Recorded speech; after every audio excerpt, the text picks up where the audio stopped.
प्रधानमंत्री मोदी और अमेरिका के राष्ट्रपति जो बाइडेन के बीच वर्चुअल बैठक हुई। इस बैठक में वैश्विक संकट, कोविड महामारी और क्लाइमेट क्राइसिस पर बातचीत हुई। इस बैठक में पीएम मोदी ने रूस यूक्रेन युद्ध का जिक्र किया और बूचा नरसंहार की निंदा की। विश्व के दो सबसे बड़े और पुराने लोकतंत्रों के रूप में हम नेचुरल पार्टनर्स हैं और पिछले कुछ वर्षों में हमारे संबंधों में जो प्रगति हुई है, जो नया मोमेंटम बना है, आज से एक दशक पहले भी शायद ऐसी कल्पना करना मुश्किल था। एक्सेलेंसी, आज की हमारी बातचीत ऐसे समय पर हो रही है जब यूक्रेन में स्थिति बहुत चिंताजनक बनी हुई है।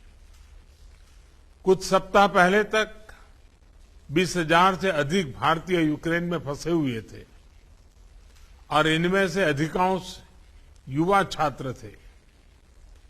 काफी मेहनत के बाद हम उन्हें वहां से सकुशल निकालने में सफल हुए।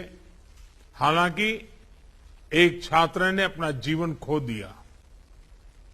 इस पूरे घटनाक्रम के दौरान मैंने यूक्रेन और रूस दोनों के राष्ट्रपतियों से कई बार फोन पर बातचीत की।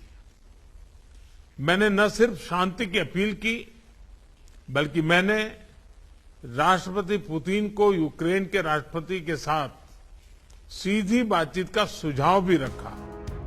प्रधानमंत्री नरेंद्र मोदी ने बाइडेन को धन्यवाद भी दिया और कहा कि रक्षा मंत्री 2+2 फॉर्मेट में मिलेंगे। उससे पहले उनकी मुलाकात उनकी बातचीत को दिशा को आगे बढ़ाने के लिए अहम है। उन्होंने कहा कि सितंबर में जब वो अमेरिका गए थे तब कहा था कि भारत अमेरिका पार्टनरशिप में बहुत सी वैश्विक समस्याओं के समाधान में योगदान दे सकता है। इसी दौरान अमेरिकी राष्ट्रपति जो बाइडेन ने भी प्रधानमंत्री नरेंद्र मोदी से बहुत सारी बातचीत की। उसमें जो बाइडेन ने प्रधानमंत्री मोदी को कहा, क्वाड की बैठक में हमारे बीच बातचीत हुई थी। हम दो बड़े लोकतांत्रिक देश हैं। यूक्रेन मुद्दे पर हम लगातार बात कर रहे हैं। भारत और अमेरिका के बीच सामरिक साझेदारी है। हमारे संबंध गहरे और मजबूत होंगे। 24 मई को क्वाड की बैठक में हम फिर मिलेंगे। हम दोनों देशों के बीच आर्थिक और रक्षा क्षेत्र में साझेदारी को मजबूत करने और दोनों देशों के लोगों के बीच परस्पर संबंधों को बढ़ावा देने के लिए प्रतिबद्ध हैं। आपको बता दें, रूस के साथ तेल आयात के मसले पर अमेरिका की ओर से पीएम मोदी और प्रेसिडेंट बाइडेन की बैठक के बाद बयान आया। यूएस ने कहा कि बैठक में रूस से तेल आयात पर कुछ नहीं कहा गया। रूस पर भारत से कुछ करने के लिए नहीं कहा गया है।